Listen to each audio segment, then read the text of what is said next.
Hello, it's Lisa Berman from Sculpture to Wear Gallery. I just had the most amazing morning. I spent an hour with Robert Lee Morris and Sharon Berman with the Jewelry Journey, filming that, and you'll see that posted in about 6 weeks, so we have to edit it. But I'm so excited. I set this stage. I was so thrilled to be able to introduce Robert Lee Morris for the interview. I really went to town with this stage. I don't know if you know about Artwear, but in his iconic gallery Artwear, he had these body masks, and this is how he showed the jewelry. And he referred to them as anthropomorphic, that he wanted the viewers to decipher whether it was a museum or a gallery, certainly not a retail store. And just recently, I found these casts and I was so thrilled. And the woman is wearing his iconic disc belt. This is a piece, an archival piece, one of a kind. It's signed from his show at Sculpture to Wear Gallery when we were on Montana Avenue in 2005, and he came out to the West Coast. That was fantastic. And at the same show, this is a bracelet called the cannoli bracelet. Not to be confused with the knuckle ring, but you can see the relationship here clearly. This is the iconic knuckle ring. Anyway, this is a bracelet, and I just added it to the strap to make it look like a bandolier. And I mean, that's the joy and passion that I have for his work. I mean, you find and invent new ways to wear these types of pieces. And as an introduction, if you're not familiar with Robert Lee Morris, he is one of the reasons why studio jewelry is here in the United States. And this is very reminiscent of his tribal wear and all of the pieces that he would show in the gallery. This is even a male. This is a piece by Kara Kroninger, one of his very best friends, and he launched her career in sculpture to wear. And this is one of his little iconic disc brooch pieces that he brought out to the West Coast when he came to the show. And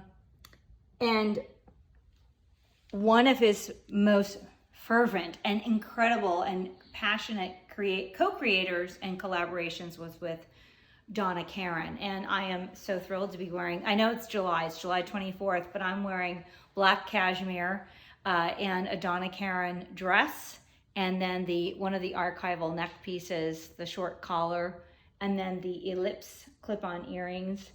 These are gold plate. So that's a little bit about the pieces. I'm gonna scoot over here. And if you're not familiar, this is where all of this comes from. I'm sure a lot of you have seen this type of advertising and campaigns, and you might not have been aware of where it actually came from. But Robert created this iconic book, this catalog, not only of his work, but others' work, in his gallery. There's Kara Kroninger, goes to John Iverson. Anyway, you'll know this, you'll see this. And I have these through Sculpture to Wear. They are signed, very challenging to find signed. This is a portion of his Metal Mania exhibition in New York. I think it was at FIT. And I love the fact that he starts out here. He says, I didn't really like jewelry in the beginning. I thought, if I'm going to do this, I need to find some inspiration. And then, of course, you see the cannoli bracelet. These are the iconic pieces from the early 70s. And I'm happy to say this piece right here, it's shown horizontally, but this is a piece that I just sold through Sculpture to Wear to a private client. It's one of the most important pieces that he's ever made. It was shown at Sculpture to Wear in New York City, and then at Boston at the museum show there. And he has kept it all of these years, and it was finally just acquired. It is definitely considered a museum quality piece. And as you continue to look, you've got Artwear, some of their windows. Here's the original Artwear logo. Here's Claudia Schiffer, almost as a brunette. That was a long time ago. And you've got these talisman pieces, his famous discs. And oh, this is one of the favorites. We used this on the cover of our invitation, and this is on the Sculpture to Wear history website with the talons here. And these are images from his Sculpture to Wear iconic catalog. And then it continues, and he talks about his amazing collaborations. He's won the Coty Award 3 times, and the very first time was with a collection he created for Calvin Klein in 1981. And then very shortly after, this is the cover, there were 81 models in the show. And Robert Lee Morris adorned every single one of the models with the jewelry, the belts, the accessories. It was just a blockbuster show, and that really put him on the map. And then Jeffrey Bean approached him, and that was a whole other short-lived collaboration, but that really, really gave him a lot of editorial coverage.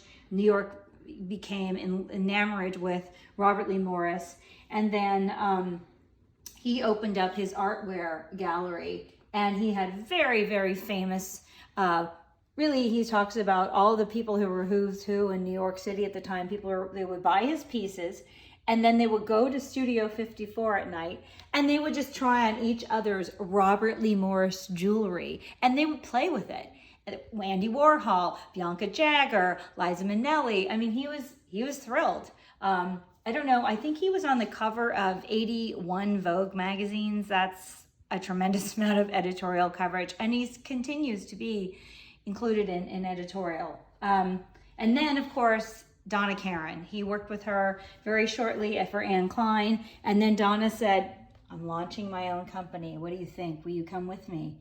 And he said, absolutely. And of course, the rest is history, because everyone, the iconic looks of Donna Karan, they're synonymous with all the big gold jewelry. And I'll just show you, for example, this is the cover of Costume Jewelry in Vogue. The cover, of course, is Donna Karan, but of course, whose jewelry is so prominently displayed.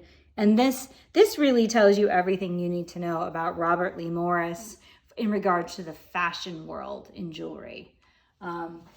And these pieces, I'm sure, let's just pan down to Robert Lee Morris's cover of his book called The Power of Jewelry. This is a must if anyone is interested in jewelry and fashion, and you can see that mine has been dog-eared and marked many, many pages. And then we continue, and it's just astounding to see how much and how often he's collaborated. He's done this incredible watch for Swiss watch. It looks like the Museum Movado watch. He worked with Bombay Sapphire Gin. He's worked with Warner Brothers, with DC Comics. He did all this fantastic jewelry for Batman, his own line of fragrance. You can find belts. But it's just really, it's so rich. And what's fascinating for me as an educator and historian in studio jewelry is to be able to spot pieces in people's jewelry lines or fashion lines throughout the years, throughout the decades, and say, I know where that person was inspired. That person was inspired by Robert Lee Morris's such and such a piece from such and such a line or decade. His influence and his stamp is indelible in the history of American fashion, certainly, and also fashion studio jewelry. And really, that's the story that I'm excited to tell. And I'm also delighted to tell you that I'm the official West Coast dealer of Robert Lee Morris's archives.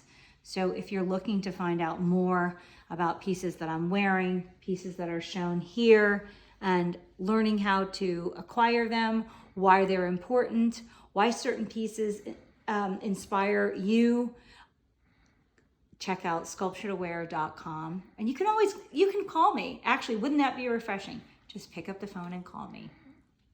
That's my jewelry journey. Bye.